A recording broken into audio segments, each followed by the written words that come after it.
Hey everybody, I'm here today to show you how to calibrate a chronograph watch.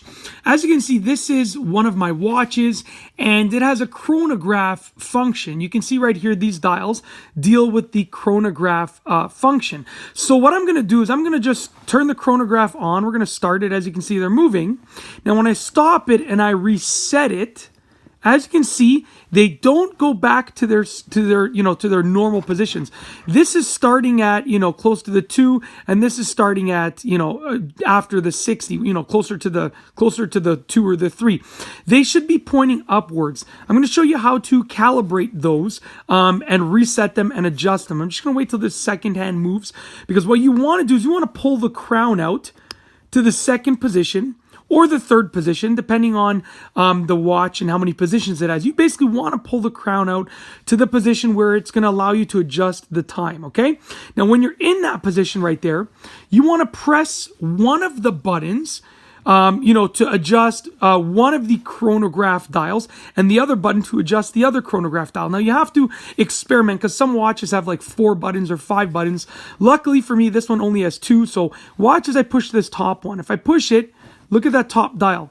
It's actually moving. I can actually push it and hold it, and you can see it just swung around. So I'm going to keep pushing it till I get it right to the actual 0 part right there. You can see that chronograph dial is working perfectly right now. It's calibrated properly. Now this one right here controls the bottom one. As you can see, look at the bottom dial as I push this button. I'm going to push and hold it. As you see right there, it's swung around. I'm going to keep pushing it till we get this lined up with the 60, okay? So I'm just going to, one more time.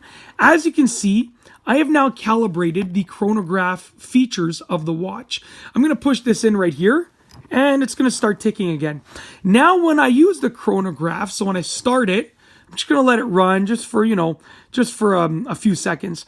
When I use the chronograph function or feature, and when I stop it and reset it, you'll see now the hands will go back up to the top center, exactly where they're supposed to be. You can see that one's at the top center, and that one's at the top center. And that's basically it. In this video, I've shown you how to calibrate a chronograph watch. If you like this video, please be sure to give it a thumbs up. Let me know what you think down below as a comment. And of course, be sure to subscribe for more great videos just like this one. And that's all I have for you today. Thanks for watching.